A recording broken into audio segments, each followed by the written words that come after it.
Ladies and gentlemen, welcome to another video of mine. You're going to notice in this video, if you're a long-time watcher, one of my 9 subscribers that I am now at, I've made some improvements on this video. Number 1, I learned how to record in 1080p, which is that's basic number 1 thing I should have done. Number 2, you might notice the microphone quality is exquisite this time around. And that's because I'm using a new microphone.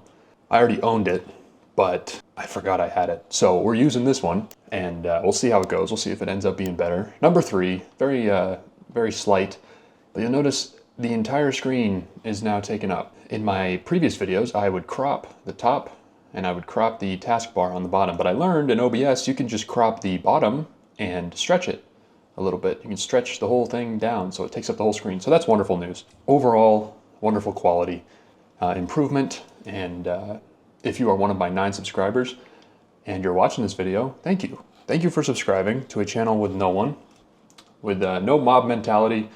You guys are trend setters. You guys don't care if no one else is subscribed to the channel. You see the value in this channel, and I appreciate you.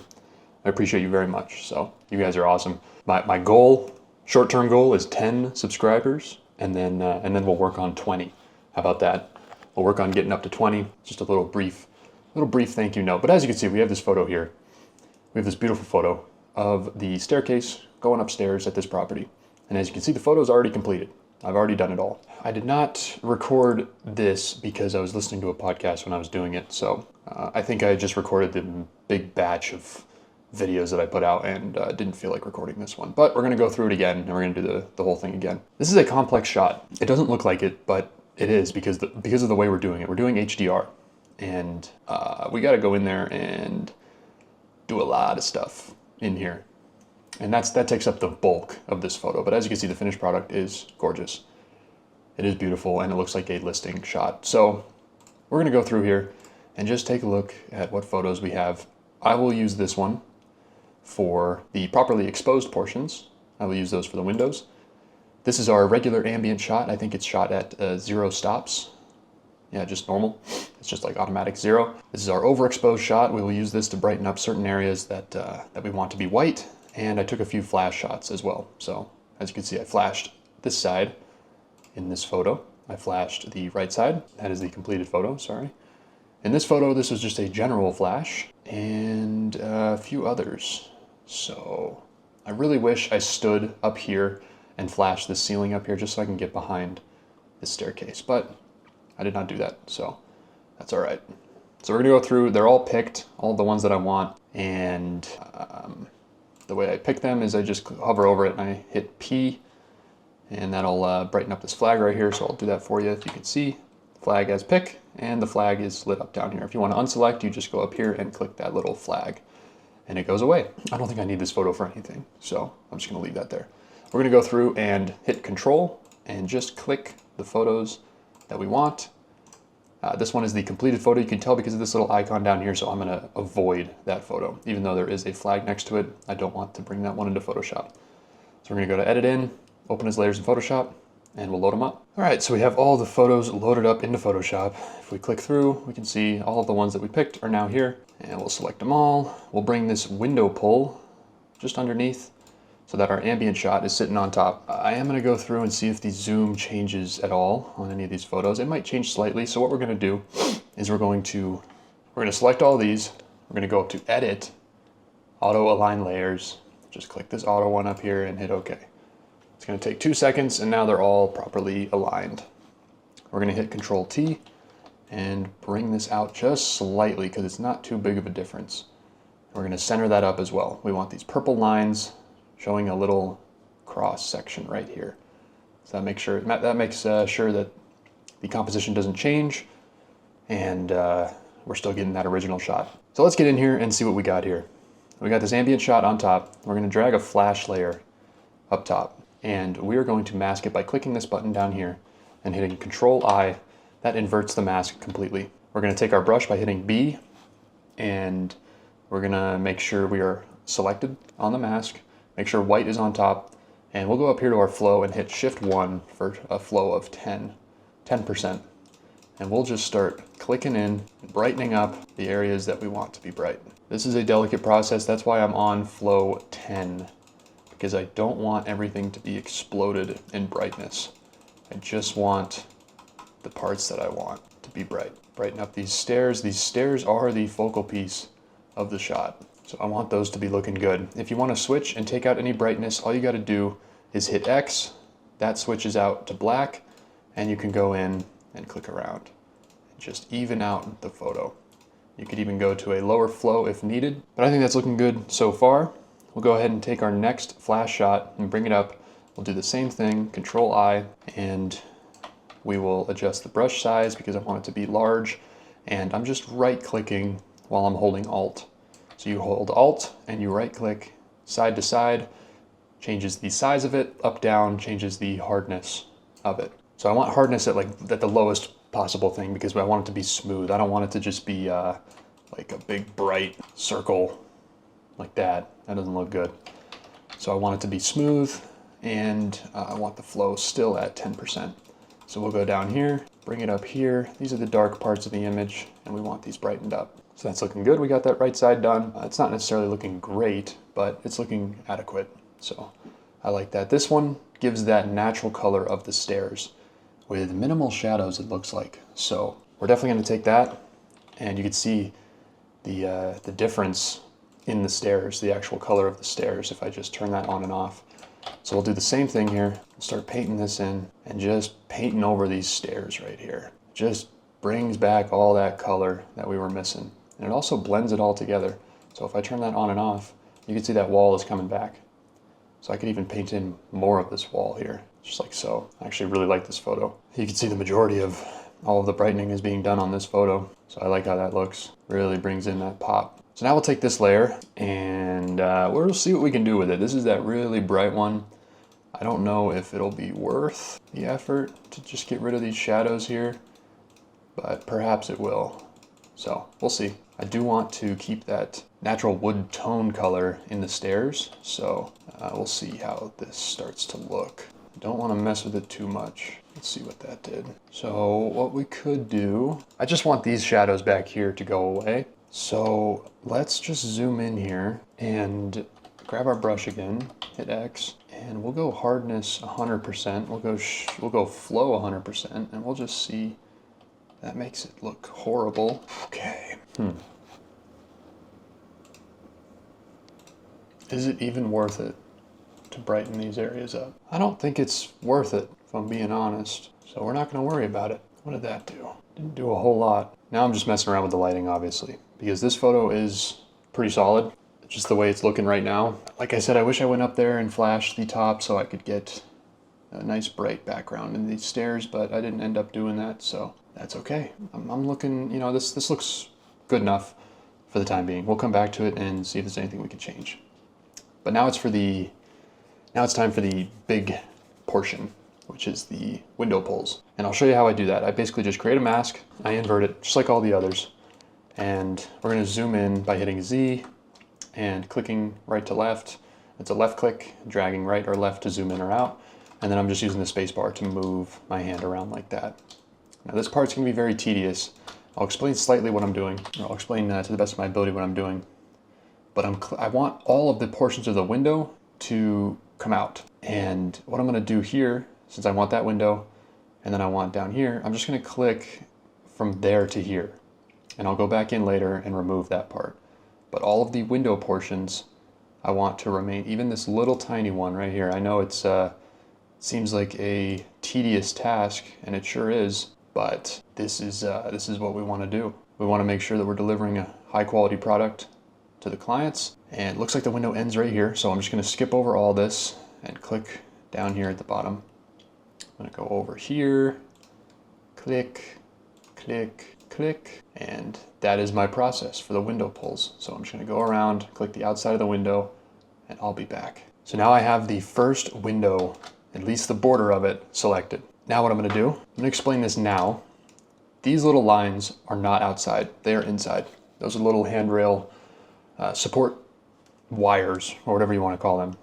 I'm not going to worry about deselecting them with the lasso tool. I'm going to go in with a brush afterwards and paint those back in. So for the time being, we're going to grab our lasso. We're going to go up here and click this subtract option. And this is how we're going to perfectly select the window that we want.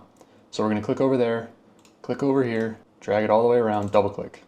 That removes that top section. That is what the subtract tool is for. So we're just going to go around and do the same thing with all of these large portions that we want removed, like that. So now see, only the window is selected on that part. We'll go in and do the same for here. Since we need this entire stair taken out, we're just gonna drag all the way down, and now it's removed, just like that. So I'm gonna go around and do this for all of the stairs, all of the steps themselves, and I'll be back.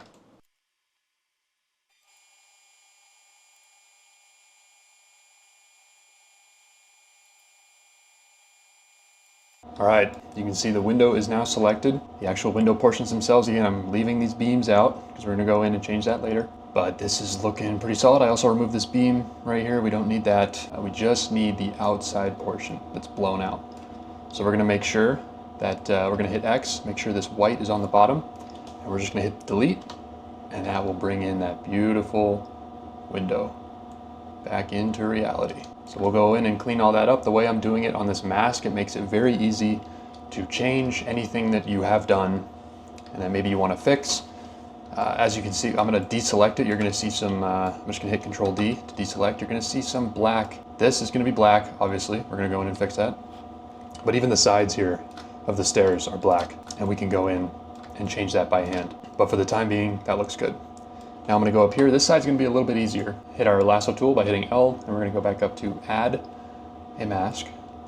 And we're just going to click all of this like so. I'm leaving this in there. Even though it is from the outside, it is properly exposed according to the shot. So I'm leaving that. This window is very easy. Doesn't take much effort since there's nothing blocking it. Go down here, do the same thing. This will be easy. Delete. See, it's already looking really solid. I mean, we don't even really need to go in and get all that stuff, but I prefer to do that. Now we'll go down here and do the same exact thing. Now you can see in this one, just another simple subtraction that we're gonna do here. See ya. And that window is now selected. So we'll hit delete. And there she goes. You can see that beautiful sidewalk come to life. Go back up to our subtract. Now this part will be kind of interesting just because we have this up here, but it shouldn't be too difficult. There we go. That window is properly selected. Hit delete, and it comes to life. Always make sure that you deselect your previous selection. If you're too hasty and you try to select, you take all this time to select your next one, and you still have that original selection, it ain't gonna work. So be careful. This one's gonna be complex, but it's just tedious. Won't be too difficult. Now that window is selected. Do the same thing, hit delete and deselect. So as you can see, this photo has just come to life after doing all that. Just makes it look so much better. So now we'll go in. This process will be pretty quick. We're just gonna take out all of these little beams that are in there. And the way I'm gonna do that is hit B, get out our brush tool, match the radius as close as we can. You can zoom in pretty good. I like to zoom in just enough to where those pixels disappear because they honestly get pretty distracting. We're gonna bring the hardness up to 100%, and maybe like 95, something like that. Flow up to 100 by hitting Shift 0. That brings the flow up to 100. We're gonna make sure that we hit X, and that white is on top. And we're just gonna click, sorry. We're gonna make sure that black is on top. We're gonna click, hit Shift, and click. This section looks like it's a beam inside, so I'm just gonna take that out as well.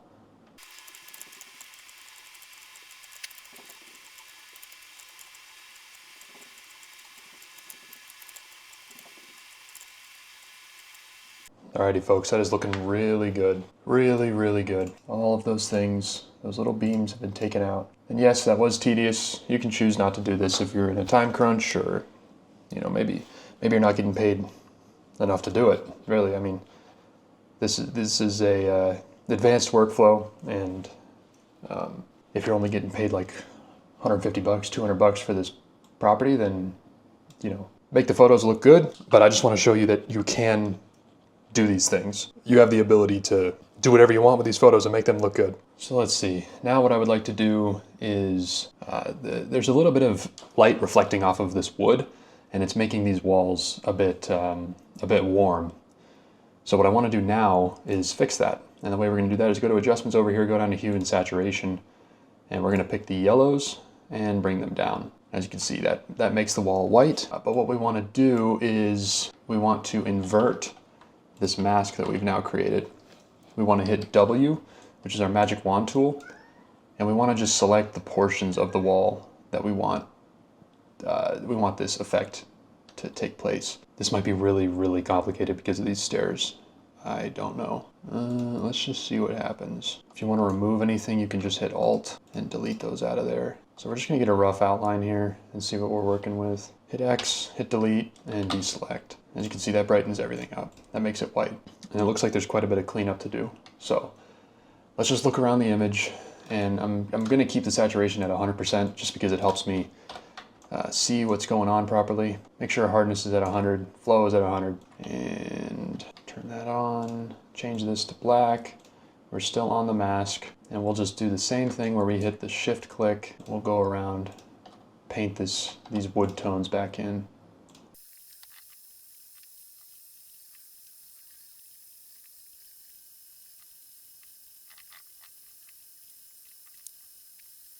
I regret doing this. Okay, we did it. That took so long. I'm still missing this part up here, but I don't think anyone will ever notice. But that looks good. I mean, you can see all of the yellows we selected, and we're just removing everything by doing it this way. It makes it look incredible. It makes it look so good, and it is worth it. It is worth it to do that. This is just a horrible shot to do this on. If you have a nice kitchen shot, usually there's nothing obstructing the wall very much, so you can just use the magic wand tool to select all that stuff and it'll be super quick. But in this one, yeah, this is a brutal photo, and yeah, people won't really notice it that much, but this is what makes you stand out from other photographers, right? So if you want to make a name for yourself, if you want to produce high quality, good photos for your clients, then this is the kind of stuff that you have to do. So I'm liking the way this photo's looks wonderful. What I'm going to do from here is Control. This is a huge command. You need 4 fingers for this command. Control, Alt, Shift, E. That takes all of the layers and puts them into one singular layer. So now what I'm going to do here is go into the clone stamp tool, which is if you hit S, that'll give you the clone stamp tool. And I'm just going to remove the little dust specks and anything that I may see that needs to be removed. I just saw one right there, just like that. Just keep scrolling around, clicking around. That makes a big white blob in the screen, so that's awesome. Let's try over here. Dang. Okay, so this is a perfect example of using generative fill. Sometimes that gradient is just too brutal, so you use generative fill and it'll recreate that gradient in the photo, so that you don't have to spend a bunch of time figuring that out. Perfectly fixes it. This thing down here is distracting, so what I'm going to do here is the same exact thing. Since there is a subtle gradient going on, I just want this removed. So you select around it, you hit generative fill. You don't type in a prompt, you just hit generate, and it'll figure out what to do for you. Boom, there she goes. Another thing that's kind of distracting is this shadow up here. So I really, generative fill has never really been wrong in the things that I want to select.